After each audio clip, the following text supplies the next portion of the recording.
There came a point when the investigation of the Enterprise syndicate reached its zenith. We're nervous as heck. Fish and Wildlife agent Sam Freiberg felt the diamond-making pressure of the day. I wanted to make sure we finished it and did it right. It was the day they were going to arrest international wildlife trafficker Moazu Kromah. That morning we had breakfast. Sam was sitting at the continental buffet of his Kampalan hotel, and he has a sepia-stained flashback. He's thinking back on everything that led up to this moment. This journey began when the name Moazu Kromah entered the orbit of Ugandan law enforcement. 2017. That's when undercover Ugandan investigators were led to a house brimming with ivory. All the rooms are packed with ivory. Every cupboard they opened. Ivory. Every bed they looked under. Ivory. Everywhere. Ivory. Ivory. Ivory. Tusks were hidden in this house, like the ivory equivalent of an Easter egg hunt. And there was a super important arrest at the property that day. That of the owner of this illegal stash, a man called Moazu Kromah. Moazu Kromah was a very big trafficker. And actually the head of a massive wildlife trafficking syndicate. He was the biggest at the time. He was the biggest operating in Uganda at the time. Ugandan prosecutors began trying to get Kromah locked up for ivory trafficking. I want to hear that this man is behind bars. But allegedly, thanks to bribery, Vincent believes that Kromah weaseled his way out of jail in Uganda. Once you have money, you can get away with anything. Which is why the US swept in. Maybe he could finally face justice in the United States. Over his morning coffee, Sam was remembering when there was a huge revelation. When they figured out that Kromah was working alongside other notorious East African wildlife traffickers, Mansour Surur and Amara Cherif. Their syndicate, the Enterprise, was multi-pronged like Hydra, the many-headed serpent of Greek mythology. I was just like, no way.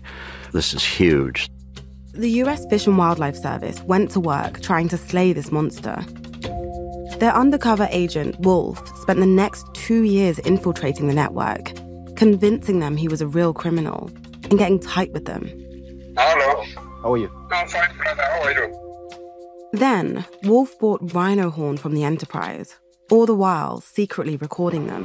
With the money I have, I need to buy something, now. Evidence of them running an international wildlife trafficking empire. It's going to Chinatown in New York. Chinatown in New York? Yes. All this led to 2019. At this point, Wolf had collected enough evidence for US prosecutors to use in court.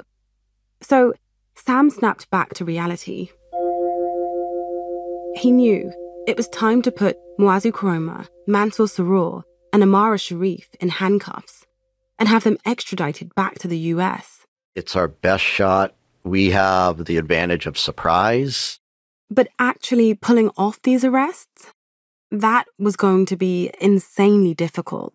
It really reminded me of like a Bourne movie, Jason Bourne movie. There were so many variables. There were so many challenges, intrigue, corruption, trying to get someone out of the country.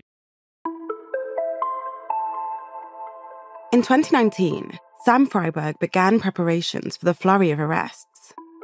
Firstly, each of the 3 heads of the Enterprise were camped out in different places across Africa. We had to make a plan to bring Mansour, Cherif, and Kromah to a place that we can have the local authorities arrest them and then start extradition. In other words, they had to arrest the 3 traffickers in countries that would cooperate with the US, and they all had to be taken in within as tight of a time frame as possible. Because imagine, if one guy got arrested, then word would spread like wildfire, and the others could slip right out of the clutches of justice. How was this going to work? Moazu Kromah could be arrested in Uganda, Mansour in Kenya, but Cherif, the country where he lived, Guinea-Conakry, wouldn't work because the US agencies didn't have a relationship with the police there. So Cherif would have to be lured to a location where the local police would be willing to help the US with putting him in handcuffs and on a plane back to American soil. And then we decide to push only for Senegal. The arrest would have to be in Dakar, Senegal. This is where Wolf was pretending to live with his family as part of his cover story. Wolf was trying to convince Cherif to come there. At this moment, they were in the midst of negotiating that $1 million deal for elephant tusks. So Wolf was saying, come to Dakar. Once you arrive, I'll pay you a 50% deposit for the tusks. $500,000. You are trying to lure him out. How is this interaction going? Well and not well. Sam calls, he's happy, he says she's coming. Next day, he says he's not coming, changing his mind so many times. Cherif is on Interpol's most wanted list for his links to ivory trafficking, so he doesn't want to pass through immigration and risk for sure getting arrested. So Cherif is flip-flopping, trying to figure out a way to not have to come to Senegal. First he's like, Wolf, why not come to me? Come to Conakry. Wolf gives him a big no way in reply. You tell me to go there to a strange place to meet strange people, to give $500,000. Then Cherif's like, okay, well, do a wire transfer. Wolf shuts that one down too. On my business, I don't do wire transfer. It's only cash. Cash doesn't speak, cash doesn't leave a track. Then Cherif says, we'll pay Kromah instead. Wolf says, nope. I only trust you, so I want to give you the money. I'm not paying anyone else. Wolf has to get this right. Either Cherif agrees to come to Senegal, or he doesn't get arrested. So Wolf doubles down. Obviously, the prospect of getting $500,000 is a big incentive for Cherif to take the risk and travel internationally. But remember, Wolf had another carrot to dangle.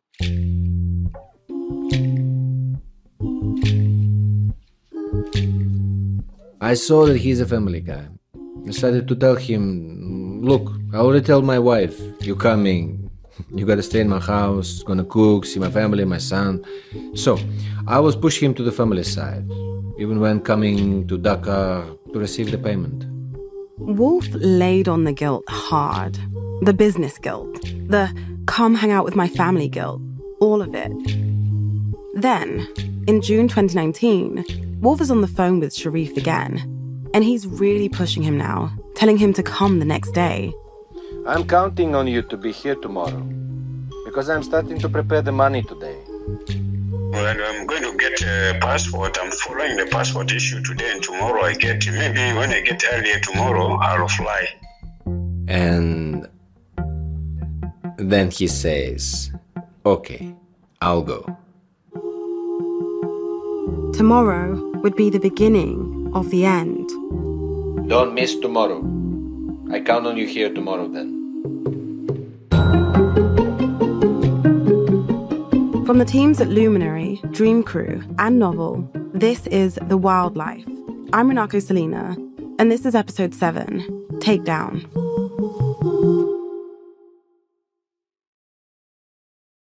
Cherif agreeing to come to Dakar the next day understandably got everyone excited.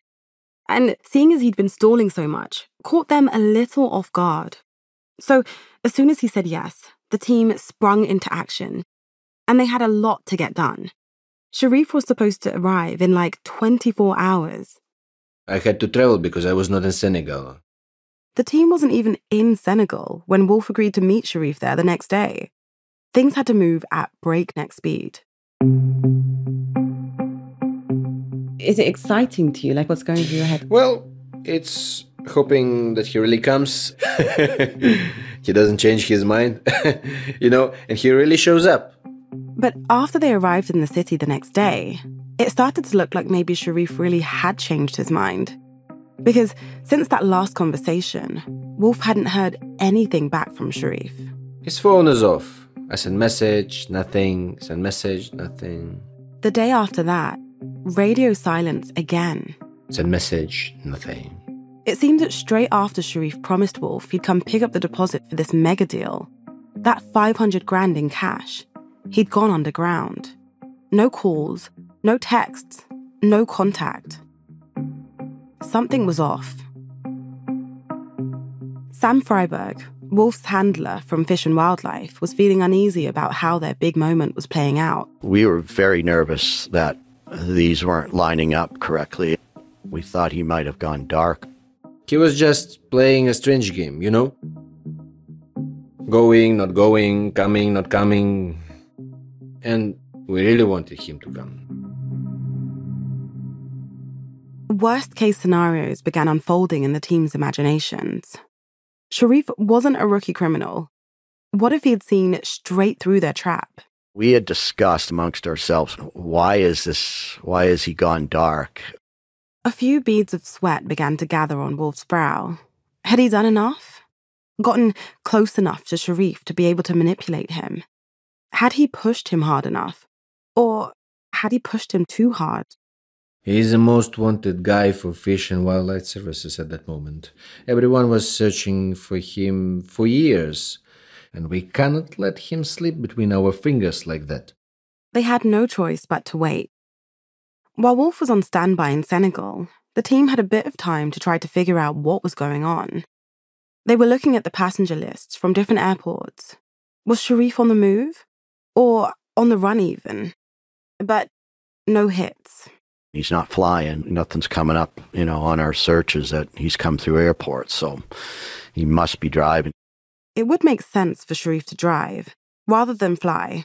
He was a wanted man who might want to avoid everything that comes with air travel. Immigration controls, police presence, and passport scans. They were clutching at straws of hope. Sam says to Wolf, "Look, maybe he's just driving to Senegal, dodging border checks by taking back roads through the bush. So that's why his phone is off. No signal." He must be driving. Let's give it time. On the morning of the 7th of June, after 2 days of restlessness, Wolf was still twiddling his thumbs in a Dakar hotel room, fantasizing that his phone would buzz and light up with a call from Cherif. And I can't reliably say that it was through the power of manifestation, but after 10 a.m., Wolf's phone did exactly that. Hello? I received a message saying, "Brother, I'm here." I'm okay, I'm here.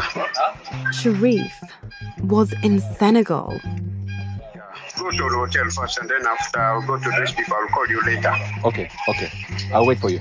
Okay, thank you. Thank you. It's 10:26 a.m. Senegal time, and I just spoke on WhatsApp with Cherif. End of call. As soon as Wolf did his regular undercover sign-off, he jumped on the team's WhatsApp group. Guess what?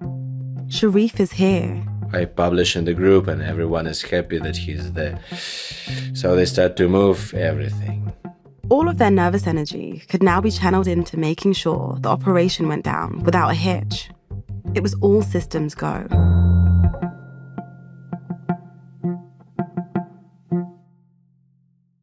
Wolf invited Cherif to the place where the arrest was set to happen. A place called Sharky's. It's a beachside bar with ocean views, neon-coloured cocktails on every table, and palm trees always somehow in your field of vision. It's got more of an American college kids going catatonic on spring break feel than undercover agents carrying out a high-stakes international arrest. But everything had been carefully planned. The US Fish and Wildlife Service had every move of Cherif's arrest mapped out, like the opening gambit of a chess match. They say, go there, sit down, ask food, and leave the rest to us. So Wolf did as he was told. He was sitting at the restaurant. In front of the ocean, back to the entrance. He was looking out at the waves as jaunty beach music came out of the bar's speakers. Wolf was the honey trap, but he wasn't on his own. Agents were seated in many tables. The place was crawling with local Senegalese officers, who were the ones who actually had jurisdiction to carry out an arrest in Dakar. American agents were there too, discreetly observing. All of them were turned away. pretending to be just another Mai Tai thirsty beachgoer. It was like a scene straight from The Truman Show. Wolf was squirming in his seat, like someone waiting to see if they'd been stood up on the most important date of their life. Then, finally, I see him coming. Cherif made his entrance. It's me. And he came to the sofa, and I stand up, go to him, hug him, say hi to him. With Cherif at Sharky's, this was it. Action. The final act of Wolf's years-long performance.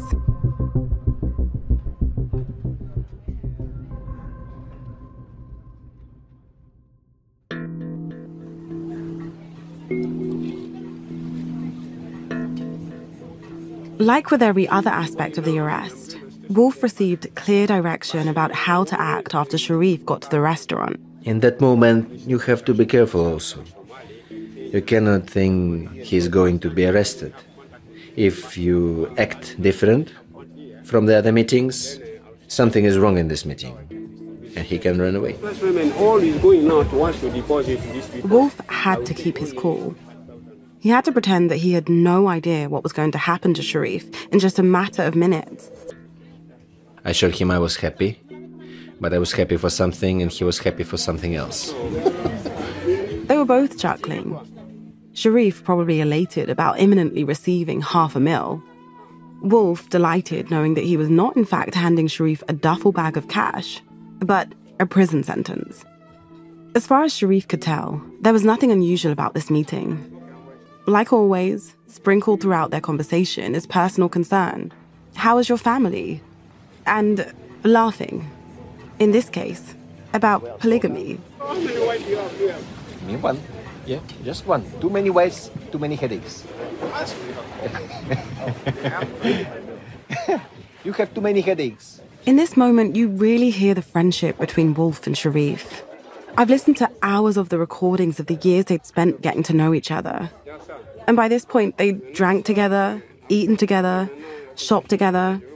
So I was on tenterhooks because undercover agents were peppered around Sharky's. And Wolf was hurtling towards a moment of huge betrayal. Cherif was about to find out the truth. Wolf looks across at the man, who, by all appearances, is his friend, as a thought runs through his mind. But now he's going to be disappointed with me. But it is what it is. I'm a good guy, he's a bad guy. It's a game we're playing for many years, so we have to do this. I'm going now, I'm going to station there, but by... So Wolf stayed in character, unflinching, seemingly without remorse. He needs to keep Cherif entertained for just a little bit longer. And so he goes back to the timeless conversation starter. How much trouble are wives, right? See, that's the problem of having 3 wives.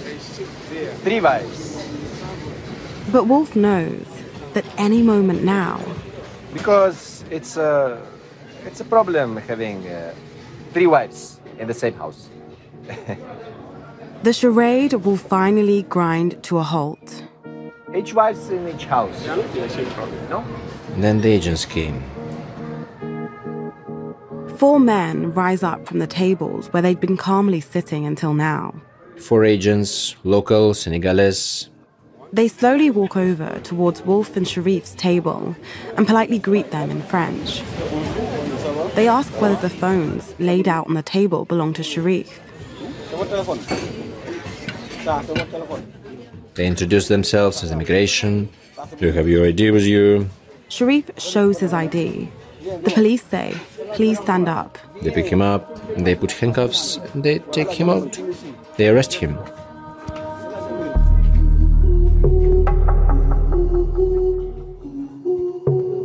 As they're doing this, is he speaking to you? He's crying, looking at me and crying, tears coming from his eyes. Disappointed. He believed in me, trusted me.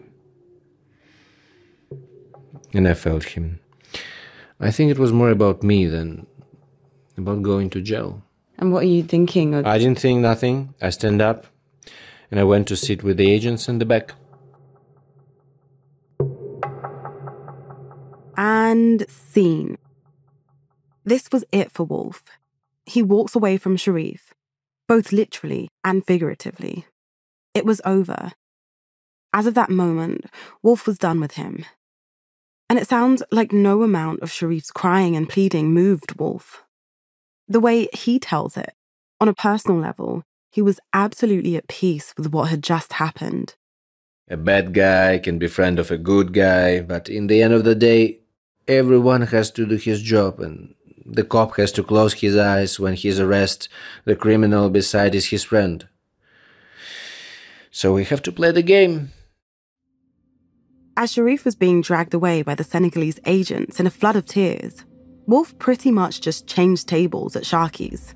He went over to sit down with the DEA and Fish and Wildlife agents who were monitoring the arrest. How are you? Good. Well, I was entertaining him. He asked for food, so you were impatient, yeah? Trying to see what else. He's crying now. Did you see the light drop out of him, dude? The US agent says the light dropped out of Cherif. To me, it was almost like a moment from a telenovela or a Nollywood film. A big, scandalous reveal, accompanied by a dramatic close-up on Cherif's wide eyes and dropped jaw. But Wolf just dusted his hands. He'd done his job, and he'd done it flawlessly. He just delivered the first of the 3 major arrests to bring down one of Africa's biggest wildlife trafficking syndicates. Like it was no big deal. Agents converged around Wolf to congratulate him. Hey, man. Badass. Well played. Way to stall him, man. That was awesome. Talk about a pro. But this patting each other on the back was short-lived. No one was forgetting that this was just the first step. The plan was to hit Mansour in Kenya next, and then go for the big one, Kromah in Uganda. That's where Sam Freiberg was, in a Ugandan hotel, a makeshift headquarters of their operation. He was pacing nervously around his room when the news came through from Dakar. They called us and they sent us a video of the actual arrest. And so, yeah, there was a lot of high fives in the hotel room. Next, focus turned to Kenya. The plan was for Wolf to meet with Mansour there the following day. The pretense for this meetup was to hand Mansour the cash for the heroin part of the mega deal they'd been negotiating. Senegalese officers had confiscated Cherif's phones, so Wolf was reassured that he couldn't send a text to Mansour, telling him the jig is up. So he set out on the next leg of his tour d'arrest. After an overnight flight, Wolf landed in Kenya. He was heading straight to his meeting with Mansour that morning. I think it was 10 in the morning, prepared myself just to go. I was going to give him the money for the drugs, so I was carrying a backpack with nothing inside. The meeting spot where the arrest was going to go down was Wolf and Mansour's regular haunt in Kenya. It was an Italian spot. It was always our meeting place in Kenya. It was Trattoria restaurant. Up until that morning, Wolf was texting with Mansour back and forth, arranging the details of the meet. And all seemed to be going just fine. But then, as Wolf actually sat down inside the trattoria, he started not to answer messages. So I called him. After a few anxious rings, Mansour actually picked up. Wolf greeted him, again pretending everything was totally normal. Hey, bro. He asked him, I'm here. Are you coming? He told me, no, brother, I'm not going to meet you. And he closed the phone. And nothing from that moment. Wolf just sat there, dumbstruck. What had just happened? I called again, off. Phone off. Wolf's final phone call with Mansour was short and bitter. But it was obvious. Mansour somehow found out that the meeting was a setup. That Wolf wasn't who he'd been pretending to be for years. So I went back to the police unit and told them he's not coming. They were baffled. Cherif's phones were taken. How could Mansour have known? What the agents didn't realize at the time is that Cherif hadn't come to Dakar alone. He had a driver, and this guy, the driver, decided to hang around Sharky's after his boss got out of the car. He saw the entire meeting with Wolf. And we believe he saw the arrest happen, and it looks like a call or a notification went to Mansour that Cherif just got arrested. So that basically caused Mansour to go dark. It was a big blow to the operation. Mansour going underground like a frightened mole meant that the second stage of the arrest plan had crumbled. The plan was well done, but it was a leak of information about the arrest. That was a failure. It was a major fuck-up. But this was just a wobble in the tightrope. By this point, Cherif was in custody. Arrest 1, complete. Mansour was nowhere to be found. Arrest 2 had crumbled. But arrest 3? The fattest, shiniest jewel in the crown that was the enterprise, Kromah. Well, he still had to be caught. After this disaster, how did they pull that off? A week later, back in Uganda, a top-secret plan to arrest Kromah was underway.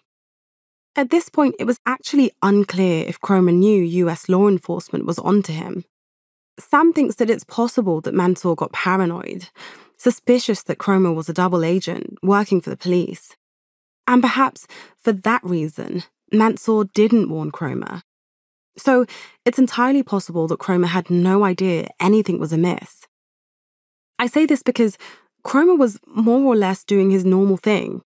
Ugandan investigators had been monitoring him as he went about his regular routine, going to mosque, coming home, meeting with people, just the usual.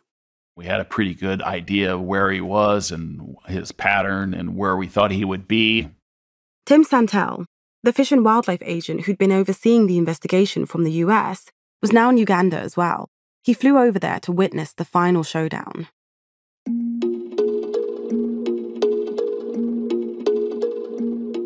Kromah's arrest was going to be slightly different to Cherif's, mainly because Wolf couldn't be used as a honeypot. A, because apparently Kromah didn't really like Wolf very much in the first place. They didn't bond over the perils of polygamy. And B, because it was still possible that word had gotten back to him, and that Wolf's cover had been blown to smithereens at this point. So, would they storm Kromah's house? That would be risky, because Kromah actually lived in a neighborhood filled with other West Africans who might put up a fight to help him. There could be a shootout in an area filled with civilians and kids. Too dangerous. But there was another opportunity. A court date. Because in 2019, Kromah was facing money laundering charges in Uganda, linked to previous wildlife crimes years back. And conveniently, he had a scheduled court appearance just around the time the US agents wanted to arrest him. It was a gift from the policing gods. No ambush, no setup. Let's arrest him when he turns up to court, where we can control the situation. So the arrest had a date, June 12th. And actually, it had to happen in a very small window on June 12th. That's because they had a plane flying in.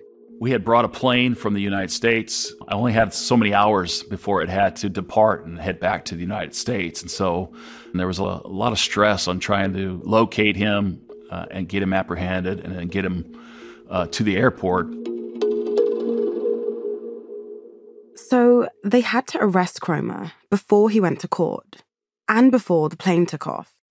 God should help us and we get this man and take him to the US for trial. This was a full circle moment for Vincent Opieno. His NGO, NRCN, were the first to help arrest Kromah 2 years earlier. But it hadn't stuck. And anyway, if he was tried under Ugandan law, he could have simply paid a fine. This time, it was going to be different. The US linked up with Vincent's organisation for Kromah's arrest because they were the experts on wildlife crime in Uganda. They were going to help Ugandan police locate and arrest him and immediately hand him over to US law enforcement to put him on a plane to America to finally face prison time. Because if he's tried here, he will not learn a lesson. So everything was in place. At last. But that would be too easy. So, one day, the day before the planned court appearance, no less, Kromah just went poof. We tried looking for him at his home. You can't find him there. We tried looking for him at his business premises. We couldn't identify him there. They couldn't understand where he'd gone the day before his arrest. That put the wheels in motion to try to find him. It's a little nerve-wracking, to say the least. It seemed like history might be repeating itself. First Mansour, now this. I had a lot of concern. Oh, how did Kromah know that we were there, or that the Ugandans were going to be trying to grab him? They were thinking, had he finally been tipped off? If he disappeared now, just a day before the trap was supposed to clamp shut around him, it might be too late to come up with a backup plan. They had to get eyes on him. It was time to hit the proverbial big red panic button. Luckily, Vincent had tons of contacts in Ugandan police and intelligence. And through that, they were able to track Kromah's phones. I'm picturing a wall of screens somewhere, deep inside the Ugandan military barracks. Flashing and beeping, signals from cell phone towers spotting a map of Kampala with red dots. Then, finally, they pinned down one of Kromah's phones and his location.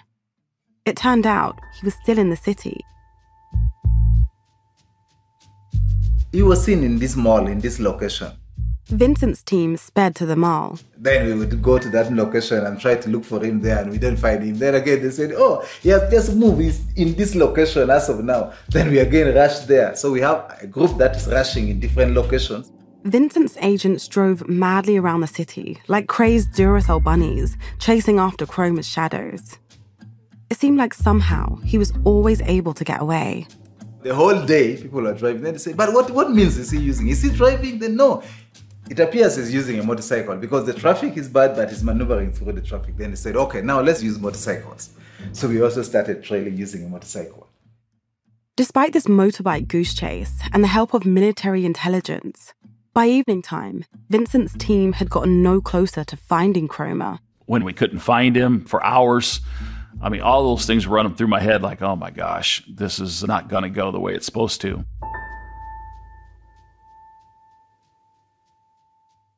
In the evening, we are all tired.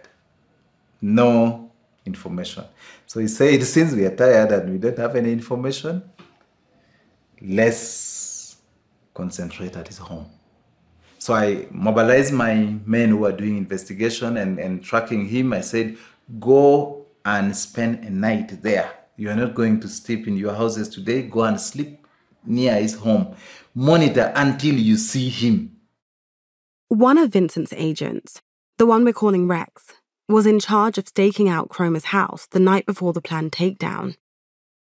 At this point, essentially just waiting to see whether Kromah was going to come back home, or if he really was gone. The agents were sitting in their covert vehicle, waiting and waiting. Kromah could not be seen. If he didn't surface in the next few hours, maybe the arrest would have to be called off.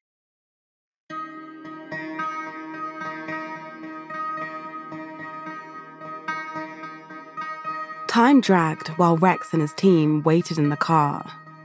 Then, finally, they saw some movement. They saw him come at night and enter the gate. It was Kromah on his motorcycle. Relieved, the investigators called Vincent back. We finally got eyes on him. I jumped out of my couch and said, yeah. His guys say, so, good news, right? Can we knock off now? Vincent's reply, don't you dare. I said, if you make a mistake of losing him, I will ensure that all of you are put in police cells tomorrow. I'm not going to spare you. Don't sleep. So they said, okay, we are going to do that.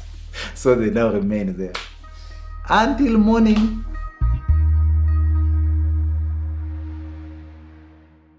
The morning rolled around and the magnitude of that day was clear to everyone on the team. Sam Freiberg and the entire US group of agents were together, monitoring the action from a distance in their hotel room HQ. You know, it's go time. all members of the arrest operation took their places.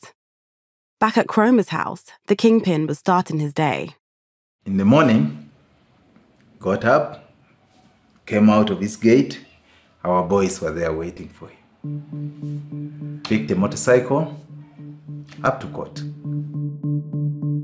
Kromah rode his motorbike to court, travelling alone, windswept, confident. I imagine Kromah was buoyed by his own hubris, thinking, I'm a man of the people, with allies in high places. A man like Kromah didn't need security guards at his side. But he had no idea that behind him, the boys were also following him on a motorcycle. 3 of Vincent's guys on bikes threaded through the chaos of Kampalan traffic, not losing sight of Kromah. They keep a gap, but without losing him. So he came up to court, where Rex was already waiting. His mark was outside the courthouse.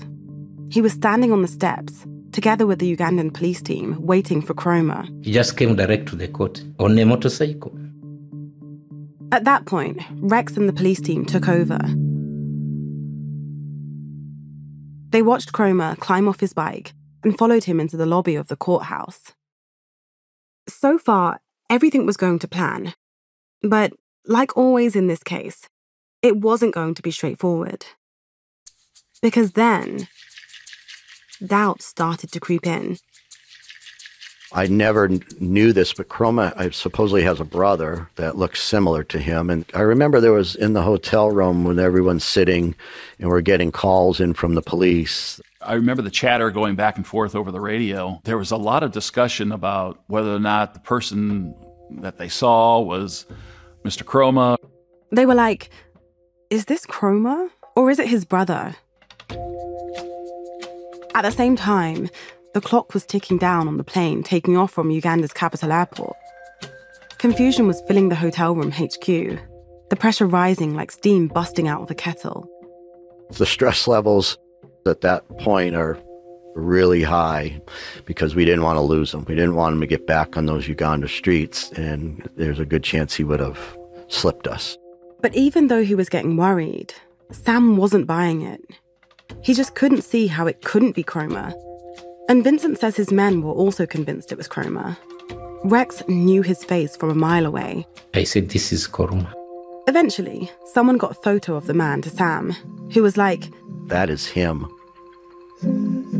This kingpin had walked right into their trap. Meanwhile, Kromah was still totally clueless that any of this chaos was going on right behind his back. Nonchalantly, he headed for his appointment with the judge. Went into a corridor, then got a seat at the corridor. He did not enter court immediately. So the boys called back and said, he has entered court premises. And I told them, pick that man now. Don't give him even 1 second. Just pick him. It was time to end it. A police officer stepped out towards Kromah. He told Kromah, you come.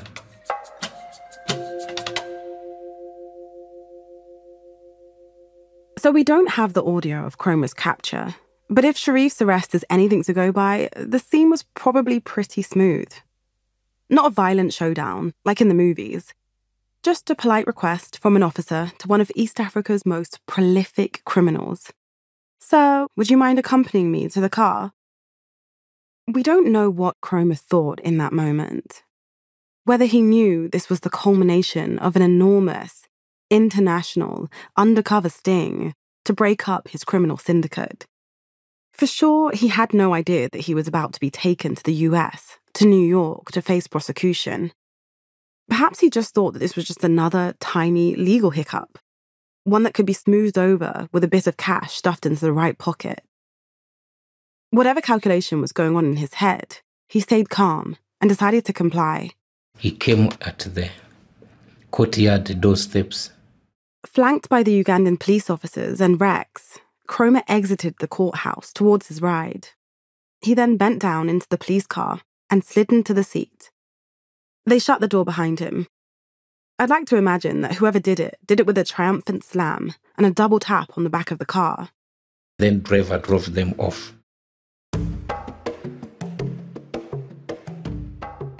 The cars revved off from the side of the road and into the distance. Then they disappeared into the pandemonium of Kampala's traffic. It was an entourage of SUVs from the embassy. Rex watched as they drove off from outside the court. A contentment swelled up in him. I was the happiest. When we picked him, he's in our hands. What we wanted has happened. But the operation wasn't over yet. While the Ugandans could feel good about a job well done, the Americans still had a final, crucial hurdle to leap over. I had some real concerns because we were 30 miles from the airport where the plane was, and I was concerned that was a long 30 miles. No one was forgetting. Kromah was a big presence in Uganda. He had powerful friends. Who knew how many people were getting paid off by him? It seemed that the country was crawling with lackeys, for whom Kromah was a huge source of money. What if one of them got wind of Kromah's arrest, and there was a last-ditch rescue operation? I was constantly concerned that we were either going to get stopped, somehow Kromah was going to get removed from the Ugandans' custody and taken away by someone else. So, on the next and final episode of The Wildlife, we were seeing this security individual leaning in and talking with Kromah. It's the final chapter of Kromah's story. It was somewhat surreal at the time. We're this close, right? And we're still getting some ripples in the process.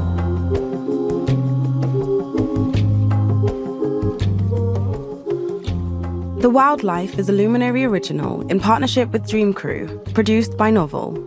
It's written and hosted by me, Runako Celina. This episode is written and produced by Jake Otayevich. Reporting and production by Saskia Collette. With additional production by Julian Manugera Patton. The executive producers are Maithili Rao and Max O'Brien for Novel, Coral Lee for Luminary, Drake, Adele, Future, Noor, Peter Nelson and Maggie Gilbride for Dream Crew, and Mauricio Gris and Alex Farquharson for Thread Studios. Research by Madeline Parr. Sound design mixing and scoring by David Smith, and original music composed by Jake Long. Music supervision by Nicholas Alexander. Production management by Cherie Houston and Charlotte Wolfe. Fact-checking by Dania Suleiman. Jamie Lyons is head of creator and content operations for Luminary. The voice of Wolf is Ivan Ivashkin.